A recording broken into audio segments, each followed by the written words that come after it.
I have encountered this particular film on Hollywood Boulevard a heck of a long time ago. I wouldn't be able to remember the year, but I think I became disappointed, which I often was, with the Bank of America, which is on the corner of Hollywood Boulevard and Vermont, and I said, I got to go somewhere more interesting than the bank. And so I saw the marquee of a movie saying The Eye of the Devil. Well, I said that is certainly, in certain ways, a promising title, and so I went in there. Now, as everything developed, I came to the conclusion that for some, certainly to me, unknown reason, that curious infernal title was given to the movie without considering much of the content of the motion picture, and that was a curious circumstance, but in itself perhaps of some attraction, so I went in. Well, this was the beginning of quite a process, because having seen it once, I was attracted to it again and again, even though the viewing moved from one theater to the other. I think before it went off Hollywood Boulevard, I must have seen it about 4 or 5 times. Now that may just indicate to you that I am a sap, or it may indicate something else that I cannot think of at the moment. But in any event, in order to introduce this film and to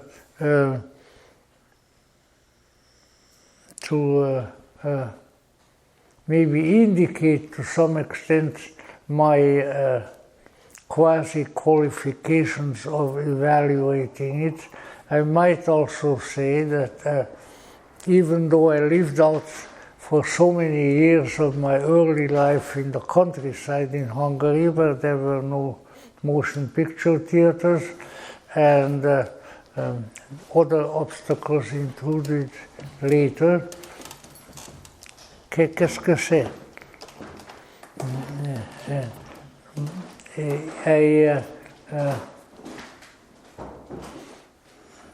I've been thrown off a little bit now, but let us say I was still very interested in the substance of motion picture. We were all very reverential of Hollywood, not knowing that that's the place where I would finish my years and other things, and so therefore it was. These were all useful recognitions now. And as it is, you know, the studios were really going great guns when I came here. And so much so that I had all kinds of connections, for instance, with Columbia Studios, including the fact that I acquired a wife who was the chief secretary of the chief of production of Jack Fear, and was married for a number of years. All kinds of interesting things. I tell you, this town was an interesting town at one time, and if we know what's good for us, doggone it, we should restore it to that, because it has become Domsville number 1, number 2, number 3, and so forth. And you know, dumb things in the long run, no matter what your audience is, dumb things are dumb. And they're in the long run, they are not going to interest enough people, and not going to interest probably not the right people either. So this is always a difficulty. In any event, when sort of quasi-philosophically trying to concentrate the spiritual essence of this motion picture, I would begin by saying that there is one great underlying theme which is not easily recognized and which I have seen to be missed often by people. And since I went so many times to see it, anytime I walked on the boulevard or so, someone had said, "I was the devil, I went in." So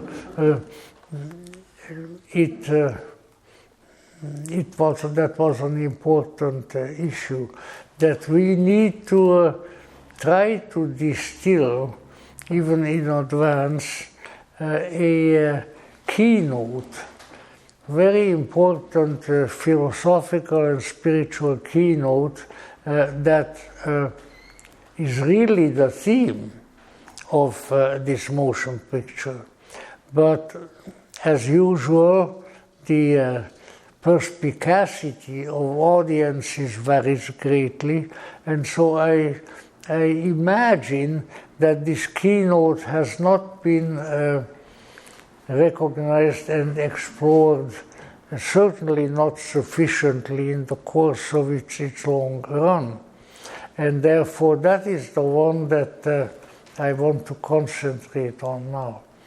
And the keynote has a curious name, but we'll try to explore it in a couple of minutes. And the curious name is Sacrifice. Now, here you might think, oh geez, he's lapsing back into churchianity, all kinds of things. But you know, that is only one particular use of the many that have existed and do exist and will continue to exist concerning sacrifice. And what I mean now by sacrifice is that since the world began, and since human beings were on this earth, there was always an inclination on the part of good many of them to propitiate and sacrifice to whatever higher power they had envisioned in certain respects to their benefit. Now that's a complicated sentence and maybe not that easily,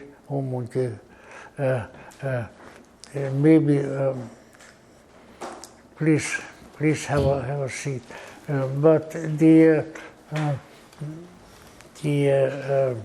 reality behind it is that there is a deeply seated conviction, in some cases only amounting to a semi-conviction, in the human mind, in the human psyche, which gives us the notion that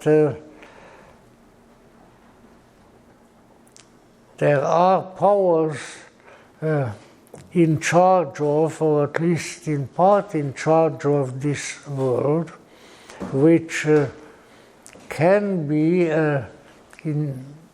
addressed, and that one's addressing them can bring a response, and that among these responses there is also a possibility of contacting entities, beings, angels, gods, goddesses, whatever we want to call them, in order to influence conditions here on earth, and particularly affecting our lives in certain ways. And that if we do that, then very often we get the idea or the command to to do certain things that appear to be pleasing to the otherworldly entities. In other words, the tacit commandment is, if you do what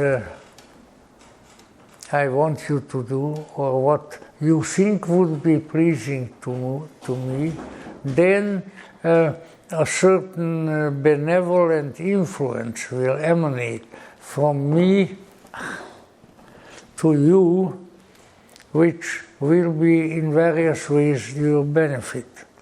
In other words, it's as indeed the Old Testament, which comes from such sources, is probably one of the best manifestations of it. It's a sort of a business deal going on between the big one up on Mount Sinai and the rest of humanity. And he tells us, if you do such and such, then I'm going to be nice to you. Or maybe in a less vague fashion, then I am going to raise Lazarus from the dead. Or you do something specific that will please you.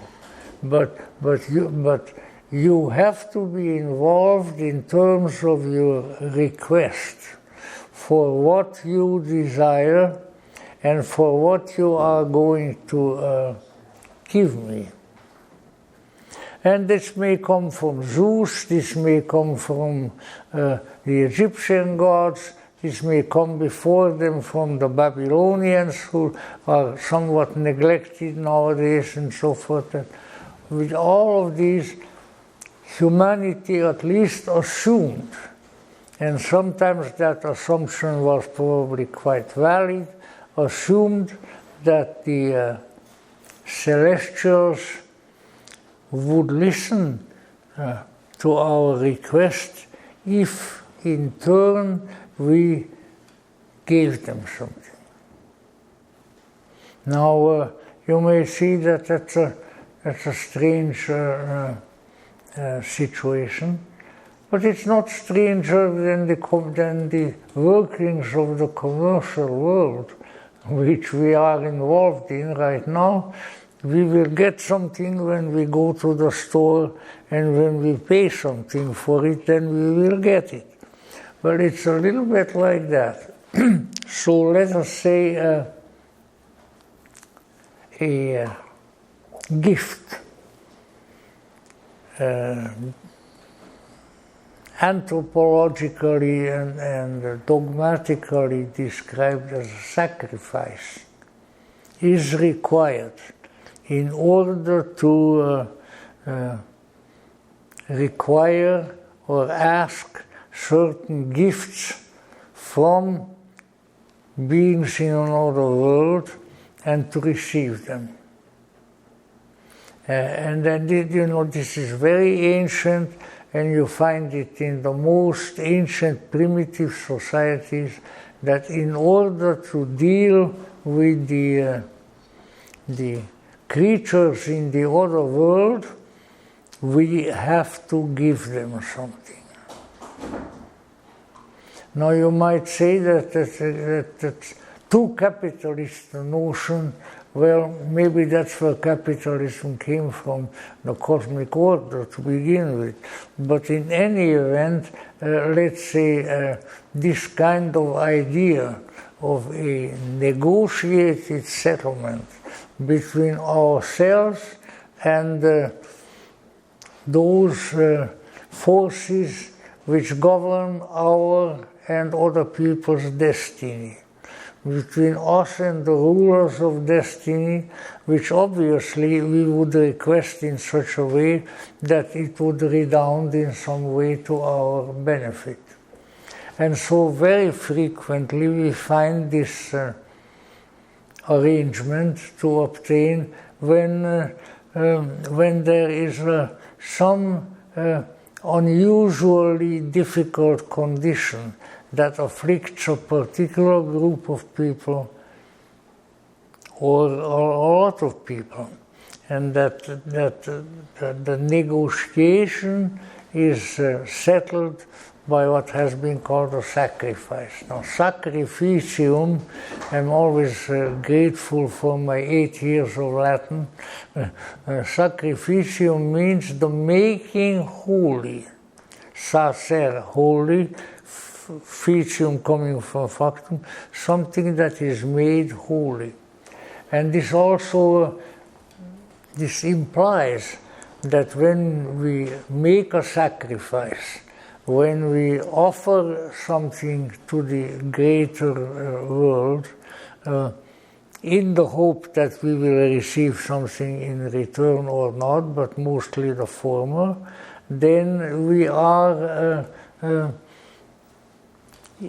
addressing ourselves in part for our benefit, but for the most part because we want to make contact with the other dimension of being, from whence it would seem so many of our gifts and counter gifts, if we can call them, good things that happen to us, bad things to us, seem to proceed, or who are at least involved in that. Now, that being the case, it is obvious that the sacrifice, the offering to the greater world, either to the supreme deity itself, or to various other spiritual agencies, and usually in the hope of expecting certain kinds of gifts and good treatment from them, would come to us. And this is something that goes back to the most primitive portions of the human race, who are aware that we are not alone.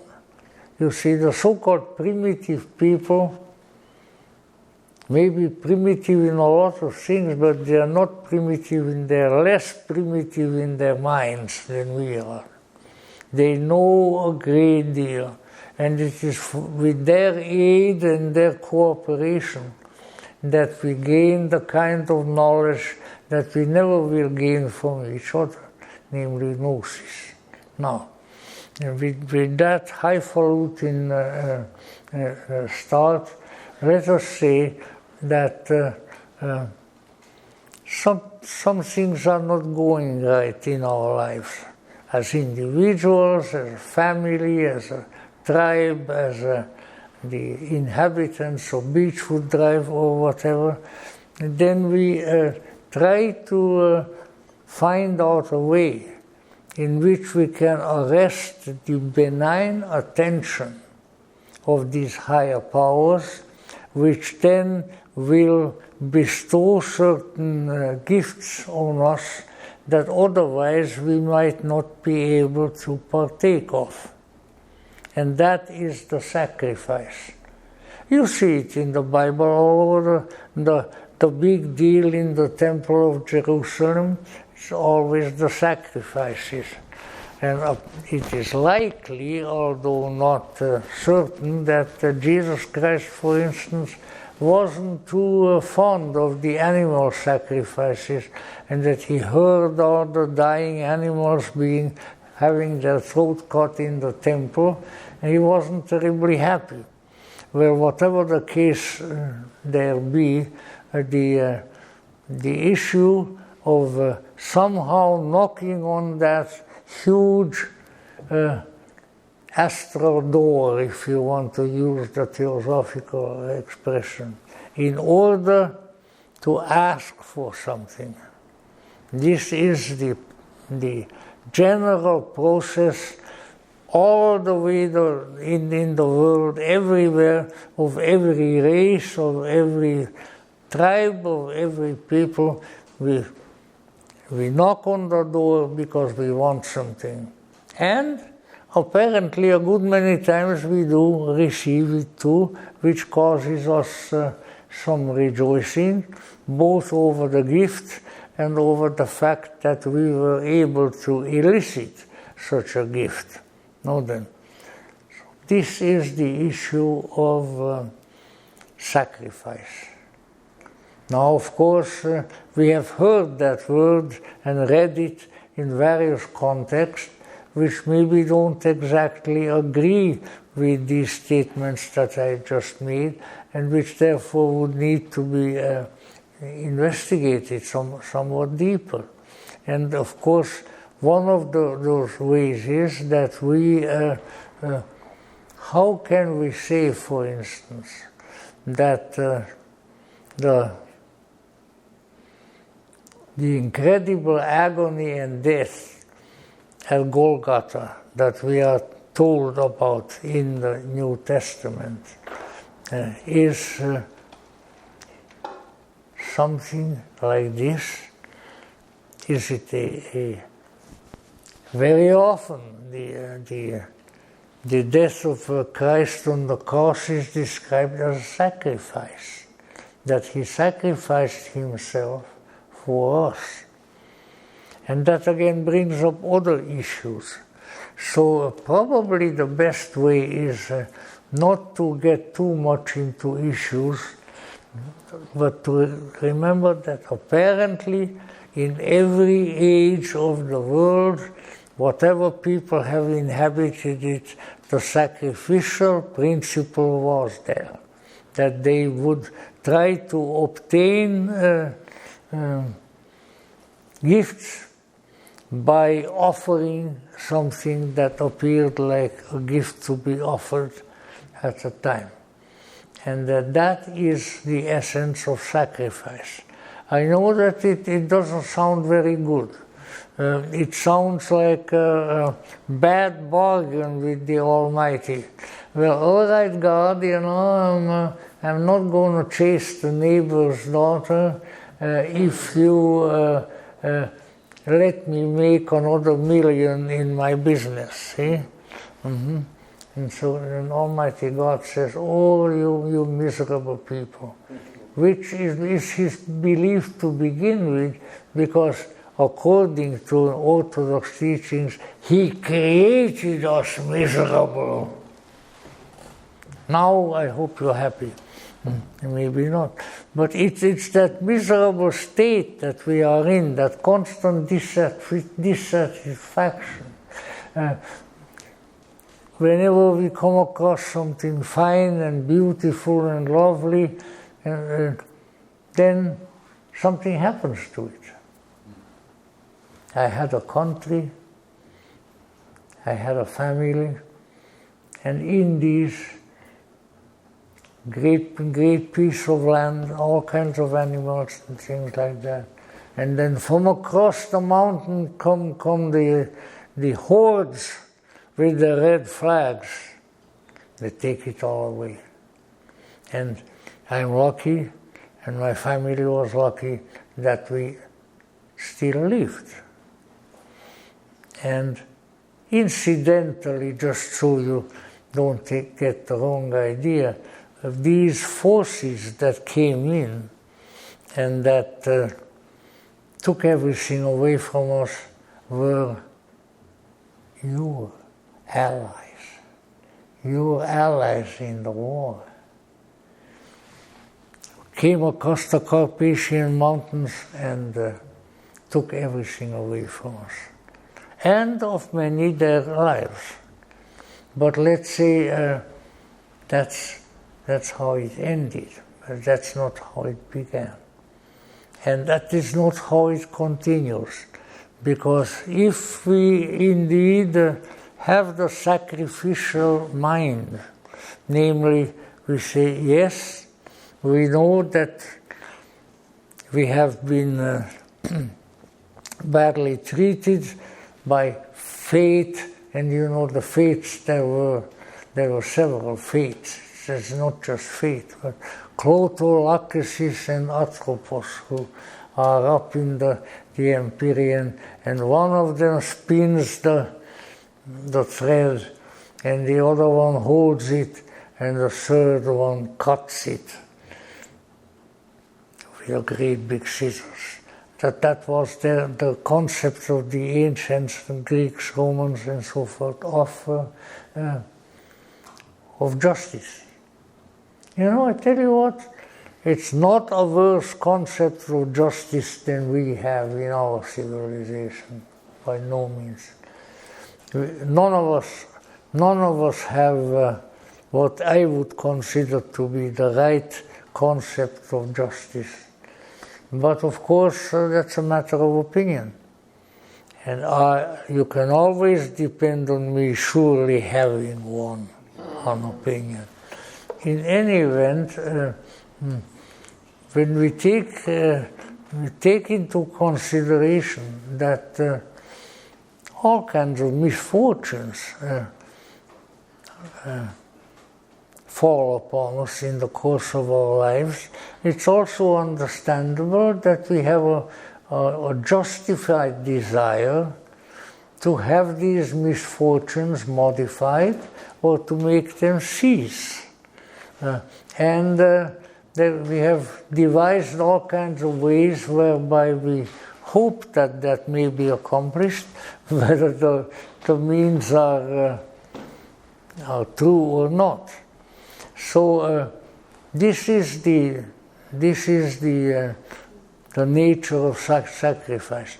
Speaking of motion pictures and sacrifices and things of that sort, I also remember another favorite motion picture of mine with the ever admired, marvelous Melina Mercury. May Zeus look upon her favorably in Olympus. In any event, she had. Let's see, what was it that she said? Oh yeah, in one of the motion pictures, which was probably really put her on the map more than anything else, which was, no, which one was it? In any event, it will come to me. She is there. She's the wife of a sort of big oil magnate, like Jackie Kennedy became the wife of, you know. And her husband's son from her previous marriage has gone away, has skipped the Greek chicken coop and is now living in England. And she goes to visit him because her mission is to take him back. You've probably seen the movie, everybody has seen that. In any event, and then she says up, if I remember correctly, apparently to herself, that my ancestors, when the gods gave them a good gift, they always sacrificed a pig. And she has a big jeweled ring, probably diamond or something like that, and she walks down to the River Thames and she drops it in the water and she says, "This is my pig." Because obviously she found somebody who she thought would please her greatly. Now, that's sacrifice. And so we need to keep in mind that this issue of somehow doing something that by that act becomes wholly sacrificial act, we can influence the greater and more beneficent and ultimately more important world in the midst of which we really find ourselves. It's actually a good idea because for one thing it indicates the possibility of beneficial interaction between ourselves and the ordinarily invisible world. If there is no way of meaningfully talking to the angels, or to God the Father Almighty, or to our Lord Christ. If there is no such thing, then I tell you, we're really in the wrong place. And I think we are only partially in the wrong place. We have to do something to make the place where we are from wrong to something slowly better. And we are not going to do it in the United States Congress, and we are not going to do it in various other modalities that are available to us. We have to do it in a curious, mysterious gift that is already here, and that may be called consciousness, may be called by various words, but that is the key that turns the lock which will bring us not only what we want and desire, but what we need. And so if you can kind of keep these ideas in mind, that these kinds of projections, shall we say, were always with humanity, and from the pagan past of various cultures right up to the present time, these were always considered to be potent means to get benevolence, compassion, kindness, salvation from that other mysterious world that contains these, but that so often ordinarily is not available to us. So you keep that in mind when you're coming to a rustic bunch of people in a portion that looks to me like the south of France, and the various things that are going on there, and where eventually we encounter the gift of sacrifice. And then you can think it over a little and see how these things hang together. So I have thrown out all of these little, I don't know what they are.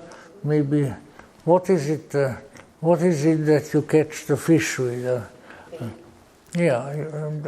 These are bait. But the bait is real. Otherwise the fish wouldn't go for it. So when you become aware of the incredible versatility and benevolence of what we can offer as a sacrifice, then our relationship to the sacrificial principle will be better and will bring us greater benefits as well. So this should be an indication, because you are not going to see the full effect of the sacrificial act and the sacrificial principle pretty much until the end of the motion pictures. But then you will see it, and you will see how the archaic, the primitive mind, and in the land where some of the earliest humans lived in their caves in the south of France, in Ariège and so forth, and they were already with their shamanic horns on their head and everything, they were already petitioning the beings in the other world, look, we need this, we need that, and then undoubtedly, in some fashion or the other, depending on the historical period, they made the sacrifice to petition and to thank the mysterious spirit world for what it has done for them. So with that, I'll quit and I think that with that we pretty much catch a very, very important feature of this motion picture. Of course, there are others. It's a very versatile film. But let's see how we can go ahead and look at it closer and maybe combine some of these wild remarks that I made with the content of the film. So thank you very much.